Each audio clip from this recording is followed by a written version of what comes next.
Now, from 1999 to 2001, you star in Martial Law, The Pretender, Jag, Meeting Daddy, Baby Love, and Anaconda. I said this right 30 times before we did. Okay. You said You notice I looked at him before he even said it because I knew. Because I got it right all before rehearsal and he got it wrong. I'm like, I'm going to kill this. I got it. So, okay. Could you, all right. So for everybody out here, no, I want to get that right. You're not going to do me like that. Thank you. Anacardium. Anacardium. Anacardium. There we go. All right. Thank you so much. Now, I feel like a lot of the time I should have been researching that more, but the actors who bring supporting roles to life put more thought into the character than the writer has. What is your approach to that? Like turning, as you say as you said before, and he taught me this when we did our research. You said you quoted this, turning minutes into moments, because that really struck a nerve with me in a very good way. It's like you must really harness every moment and make it yours. Well, and frankly, a minute is a ton of time in screen world. You know, a minute is, I mean, think of when you have to cut a minute and you're working on a film. Have you guys ever had to cut a minute out of a film? Yeah. He's cut me out of a film before. So yeah, he's had to cut a minute or two. You'd rather cut your nose off than cut that 1 minute out. So, you know, it's a lot of time. But I was deeply influenced by my very first feature film working with Shirley MacLaine. I watched her steal a scene right out from under all of us with no dialogue. And when I watched her do that, she had no lines whatsoever in the scene. She was supposed to be basically a background person in the scene. And she stole the entire scene out from under all of us. And I watched her do it. And I could see what she was doing as she was doing it. And I was like, oh, you can give yourself permission to just steal the whole scene.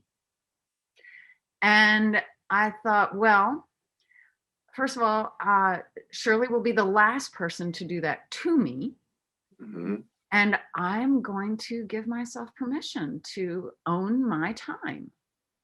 And I do. I give myself permission to be unforgettable. I give myself permission to be a whole person in a moment, captured. And I think it boils down to you have to do the scene. You have to do what's written. But I think actors don't spend enough time understanding the scene, understanding like why did the writer put this in here, especially if it's a small part. Yeah. Why did it survive all the cuts at all the different levels that it went through of rewrites? And why are the producers willing to pay to film it? You know, like what is this scene's purpose? What happens here that moves the story forward or that helps us understand a character that is probably a different character than my own, because I'm always next to some gargantuan Oscar-winning, EGOT or something. So, for me, it's like figuring out how the scene works and then facilitating what the scene was meant to do. And by doing that, I often hear back from directors and writers that I put stuff in there they didn't even know was in there. And I'm like, well, but it was in there. It was in there. I found it, Yeah, I like that. Those are the best movies where even the supporting actors, they approach it with the same intensity and nuance that the leads do. And you get, that's where the gold is. They're not treating it like some two-dimensional prop. They're a human being living and existing in this world too. That is a perfect segue to talking about your book, No Small Parts, and I love the title. Like that, especially the guests that we have on. That is who's the guy we talked to? Jeff Kahn was on for Tropic Thunder, and he suggested that we call the show. Oh, fantastic! Yeah, he said that we should call the show Hollywood Adjacent because we talked to so many people who are like right there on the cusp. But that title really spoke to me. I like that. It was so this was published in 2012 as a guide for actors. And before we go into it, I'm going to drop a clip here for the teaser from your channel. Based on 25 years in the industry as an actor, producer, writer, and director, No Small Parts is real-life advice from someone who's lived it. The foreword is written by Academy and Golden Globe winner Richard Dreyfuss, and the book has been endorsed by Kevin Costner, Lou Diamond Phillips, Reginald Hudlin, and many more. The second edition of No Small Parts has been completely updated to reflect changes in technology and the industry. Rewritten during the COVID-19 pandemic, new chapters include a comprehensive look at self-taping and a chapter on Me Too issues covering what to do if you witness an incident or experience harassment. There are also a few new chapter sections, including an in-depth look at signing conventions. The book also reveals personal, often funny stories from the author's own journey, turning minutes into moments and moments into a career.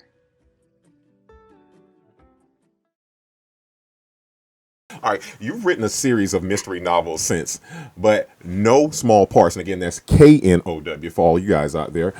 It seems personal. And what was your tell us what was your motivation? What was your motivation from taking it of you seeing these things and finding these things to saying I'm now going to put this in a book? Because you did say you're a teacher, so was that the motivation part behind it, wanting to teach?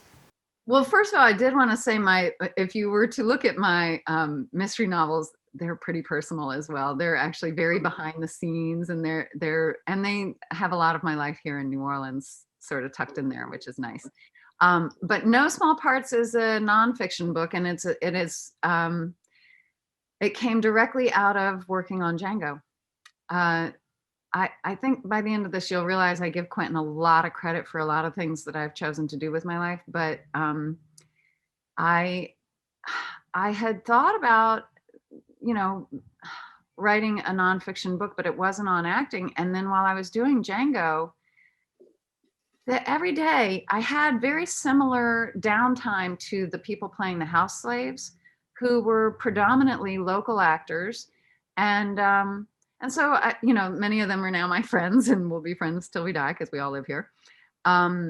So, there was a lot of camaraderie between the house slaves, and I would sit there listening to them having these discussions about how to figure out stuff about acting that for me was really simple, like so simple I would have hard time describing it, because it'd be like trying to tell somebody how to drive a clutch.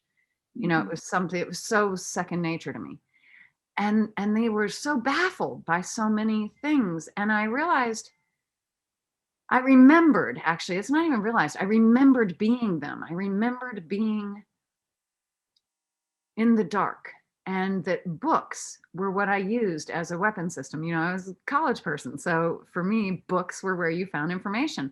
And so I started answering their questions, but I started going home and writing them down and thinking, these are the questions people need answered that I don't even remember asking these questions anymore, but these are the questions that are simple for me to answer, that are really, really useful to a huge amount of people. And then I kept going and started asking myself things that I would notice that were coming up with Leo, or were coming up with Sam Jackson, or were coming up, like just the workaday life of being an actor, the experience of showing up on a set and having no idea where to report, or what you're supposed to do, or when do you put on your wardrobe, or, like all these really simple, practical questions. And then further down the road, how do you get a free dress for the red carpet? Everybody seems to be able to do that. How do you do that? Like, I don't know, just everything was a mystery when I started out. And by the time I'm sitting around listening to those conversations, it was all like easy for me. And so I wrote that book while I was shooting. That's awesome. So Lou Diamond Phillips said that you found a way to bottle lightning, or put lightning in a bottle. Yes. With that, I don't want to By the get. way, can we just have a moment for Lou? Love Lou. Yeah. Oh yeah. Yeah, La Bamba. I know who you're talking about. I know. I wasn't looking at you. I was just looking at you because I knew you knew. Okay. I don't want to give too much away that is in the book, because we want interested people to pick the book up.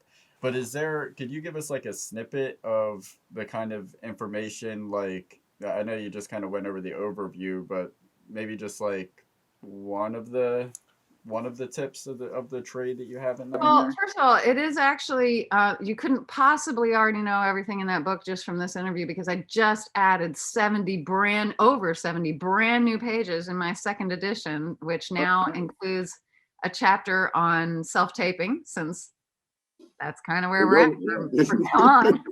Yeah. And this is here to stay. The self-taping thing is not going anywhere. And yeah, because it makes casting so much easier for so many people.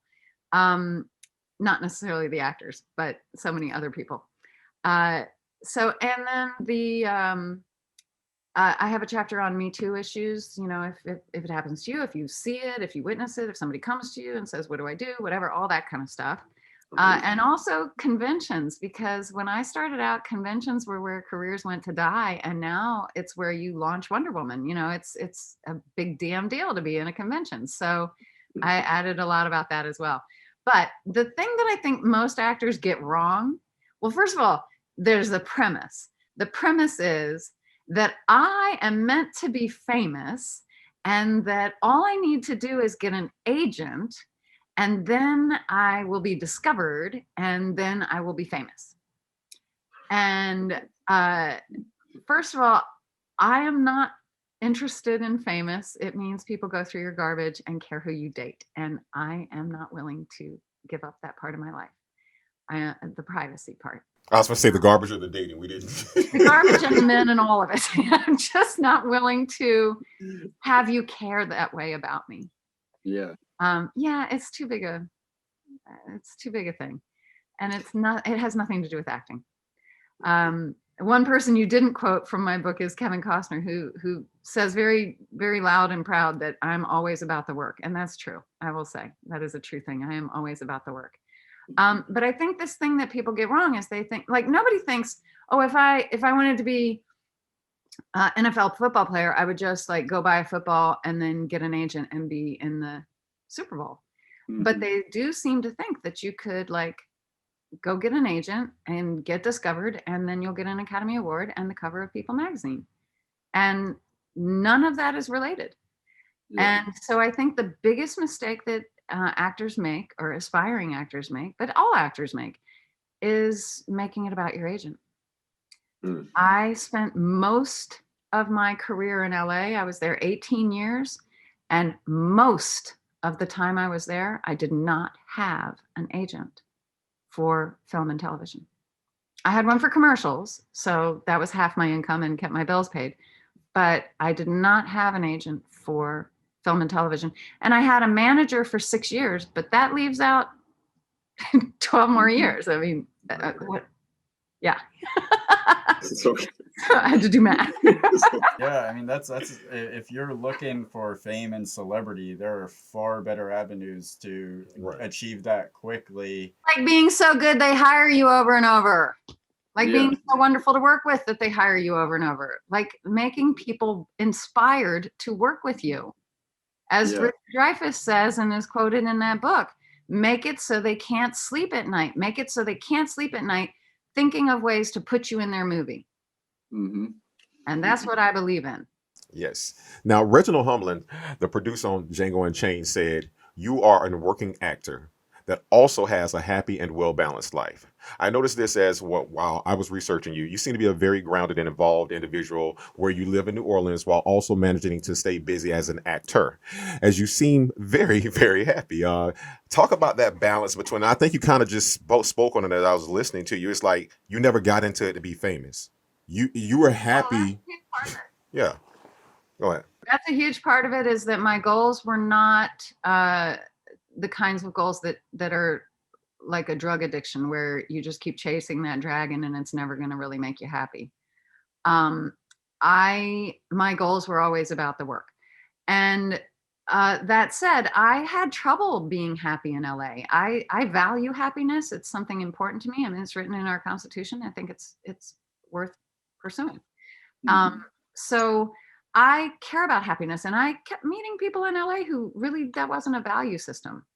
And I cared about community and feeling a part of the group, the citizenry of my community and my city. And I didn't really I mean, I lived in LA longer than I've lived anywhere in my life, and I never felt like I was part of that city. I I don't I don't know who the people were that were running it. I didn't know what were the problems with their budget, or because I didn't care. Hmm. I didn't care whether they had potholes. I didn't care. If it didn't bother me, it didn't bother me. Hmm. And because it was just where my job was. It wasn't that I cared about that city. And so that's one thing that's changed a lot. Is New Orleans has always been, if home is where the heart is, this has always been my heart's home. My family's from Louisiana for hundreds of years, and this is where, I think every city is weird and every person is weird, and so you have to just find the place where you're weird and the city's weird and meet up.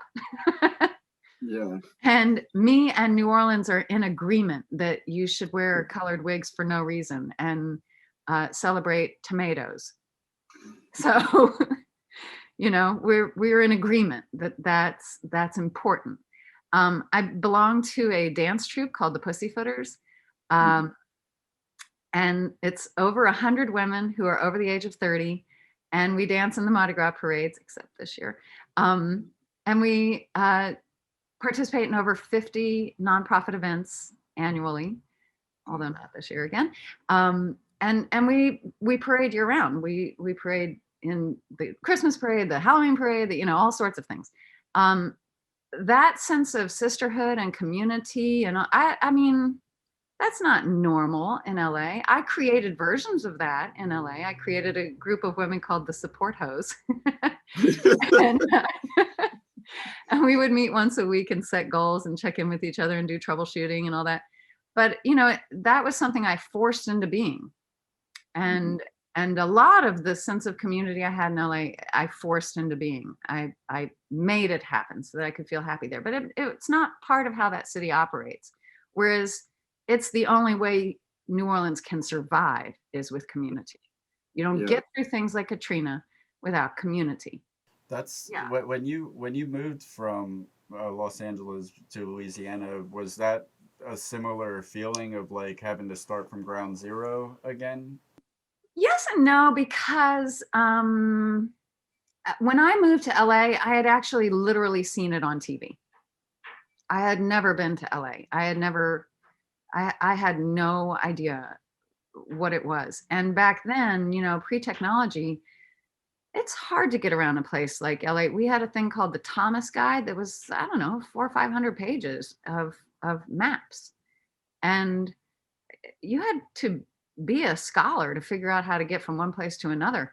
And I already told you, people out there weren't. So, it was a complicated way to live. It was full of roadblocks that were really just to get from here to there was hard. Everything was sort of set up to be hard. And it's kind of like how Ivy League schools are set up, where the freshman classes are designed to flunk out the people who aren't going to make it anyway. Mm-hmm. So yeah, LA was like that, where it was sort of set up in a way of like, if you can't handle the day-to-day life of LA, you probably aren't in the right place anyway. You probably shouldn't be trying to be an actor, because if you think living in LA is rough, wait till you try being an actor, So I don't know. I also, like, for me, when I was in LA, all the conversations were about movies. All the things we all wrote were screenplays. All the things that we made our recreation about were film oriented. Everything was film oriented. And I really enjoyed being immersed in that culture. It was really important for my growth as a filmmaker, as a screenwriter, as an actor, to be so like deep dive into that world. Yeah. But now I get to write books just like I thought I would when I was a kid. And I get to teach like I thought I would when I was a kid. And I still get to do what I love for money, except not this year. Everything's except not this year. But I really, I am going to get to parade next week. I heard I'm going to get to parade in place. They're going to do a drive-through parade, and I'm going to get to parade in place.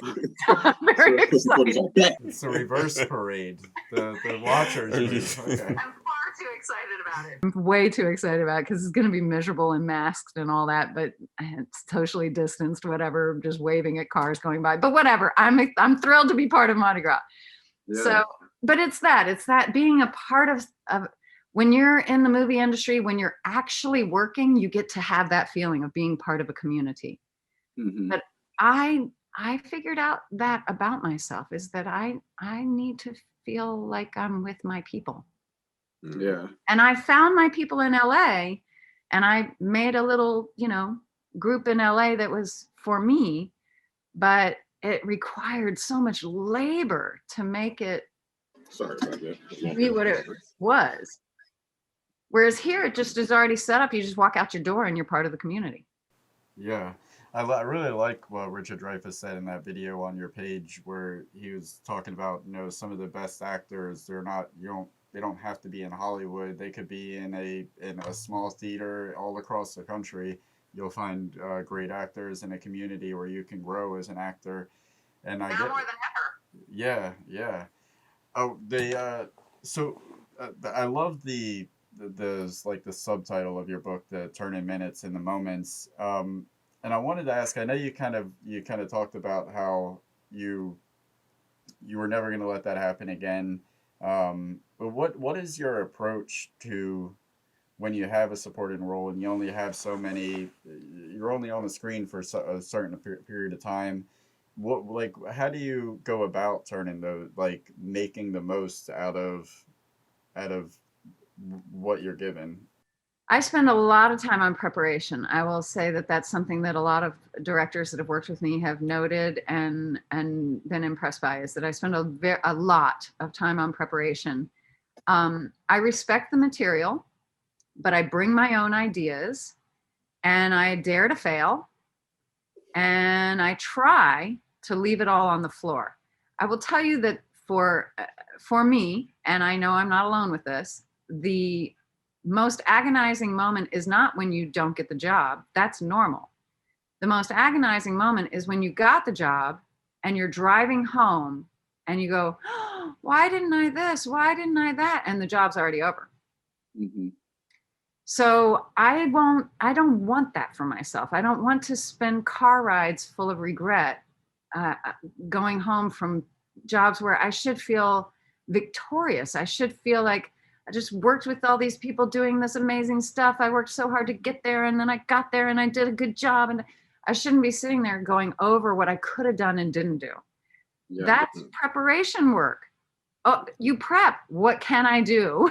And then you get on the set and you try things and let them tell you, no, don't do that. Don't have your own censor be like, no, don't try it. No, don't try it. Just, and if you think it's something that's not going to be okay, you can talk to people. Like, I remember I did a movie, Anacardium, which became Deranged. When I was doing Anacardium, it was the very last day of shooting. And I'd been on that. There were only like 3 main characters in the whole movie. And so I'd been on that, for pretty much run of show. And we're shooting the last moment with me. And I said to the director, after we shot the take that as written, I said, do you have that? Are you satisfied? Do you have it the way you want it? And he said, yeah. And I said, do you mind if I do one for me? It's just an idea I have. And he was like, yeah, you want to run it by me? I was like, no. If it's okay to burn, a couple of inches of film on me, I'd like to just do one. And he said, okay. And this is back when we used film, so it was expensive. It was an ask. But I had earned it by then. I had worked really hard to show him that I might possibly have a good idea. So I changed the entire movie by making one gesture. And when the director yelled cut, the whole set went, whoa. and then the director, Scott, looked at me and he was like, well, now what? Now I have to decide which movie I just made. And so we ended up having both endings at Slam Dance Fest, which happens in the same place at the same time as Sundance. Mm-hmm. And he showed both endings and had the audience vote. but he had already decided he was going with my ending. So that movie is rewritten by one gesture I made at the end of the movie. That's That's amazing. that's turning a minute into a movie. There you go. I really, just listening to you, I really wish more actors took the time to really prepare and do it, as like you say, the preparation and the craft, because I think they miss out on it. We've been on set with actors before, and they're like, "No, I know my line. I read the script." Like, no, you know your line, but how can you truly know your line, your character, if you don't know what the other principals are doing, or either the people in the back, or why do we switch scenes? Things you've already mentioned. So, Well, and um, it's not about lines. If it were about lines, Marlon Brando wouldn't have had a career. boom. Thank you. Thank you. You gotta feel it, man. You definitely have to feel it. And I want to ask you this, and I know the answer because technically you answered it an hour ago, because you are the perfect example, which is you also teach acting through seminars, speaking engagements, and coaching. Do you, Laura, think that anyone can learn to act? Actually, I had to kind of put that to the test once. I told you I directed 3 shorts. Well, one of them, we needed to hire a bunch of models. I'm sure that's very disappointing news for you that there's a film out there that I've shot that has a bunch of models in it. But in any case, I I met a girl at a gas station, and she was 6 foot. She was just the most beautiful. You know, she was striking, and I just couldn't let the moment pass. So we were both blowing air into our tires, and I went and said to her, I said, are you an actor? And she's like, well, I'd like to be, but no, not really. And I said, well, can I come have you read for this thing? So I literally took her off the street, and I did that with a couple other girls in that project that they were not trained, but they were models. And I thought, well, I started as a model, that could happen. And Renee Russo started as a model.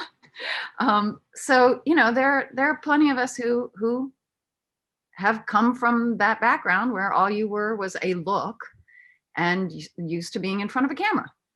Mhm. And so I would say that in the case of, if you're willing to work with the actors, if you're a director who knows how to speak to an actor and not about the result you want, because that is not going to, if you tell a professional actor a results driven direction, like be less sexy or whatever, they might roll their eyes at you, but they'll do their best.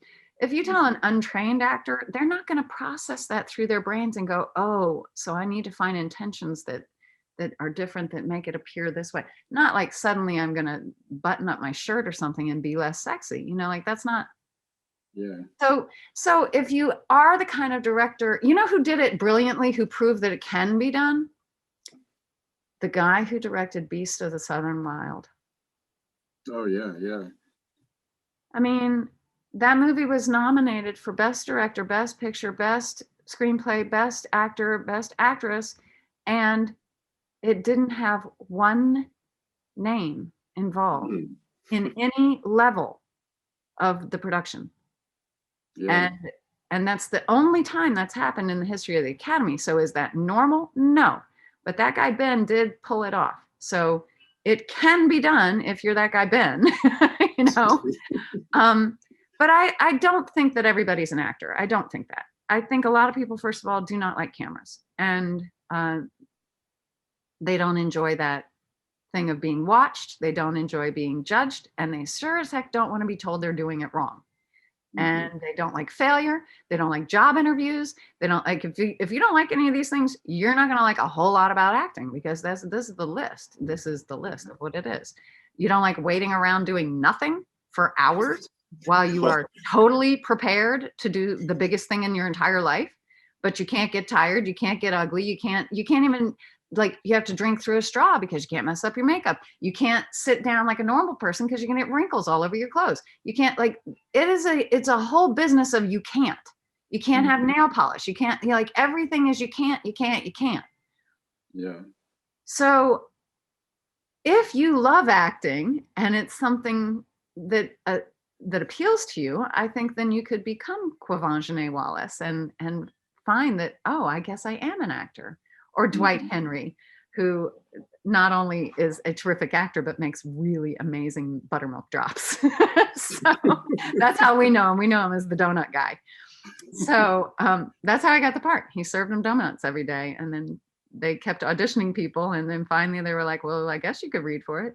So That's awesome.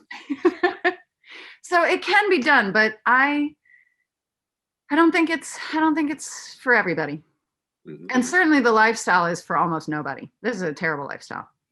So, Keep telling you, man. So the book, it sounds great. Like, for especially talking to you about it, you go from audition to red carpet and beyond, like holding somebody's hand through this process and letting them know what to expect and how to navigate that. I know that the book is available along with your mystery novels on Amazon, but I wanted to make sure before we put the information out there, if there's somewhere else you prefer people pick the book up from where maybe you get more of that cut. well, first of all, I think this is like one of your kindest questions, is that you would worry about whether I make this amount of dollars or that amount of dollars off my book. So thank you for that. But I'm going to pay it forward and say that if you aren't going to buy it on Amazon, I would hope that it's because you're ordering it through your local bookshop and helping them stay alive during the COVID. Perfect. Because I make actually like only half the amount of money if you do that. But you know, I value, our local bookshop is just down the street and they carry my books signed, and you can ask for them from there with shipping. But I just feel like local bookshops are a very important part of every community. And so I would say if you're not going to put the money in my pocket, then help me split it with them. Right. Off the top of your head, do you remember the name of the bookshop in your area? In my community is Garden District Bookshop. And you What can is it? definitely order from Garden District Bookshop, and they have signed copies. And because I live so close to them, if you were to order something personalized, they could probably call me and have me come and personalize it for you. So So there you go. yeah, All right. yeah. Okay. But you can order it from your own. You can order it from Barnes and Nobles near your house. You can order it from any bookshop would carry it. I mean, would order it in for you.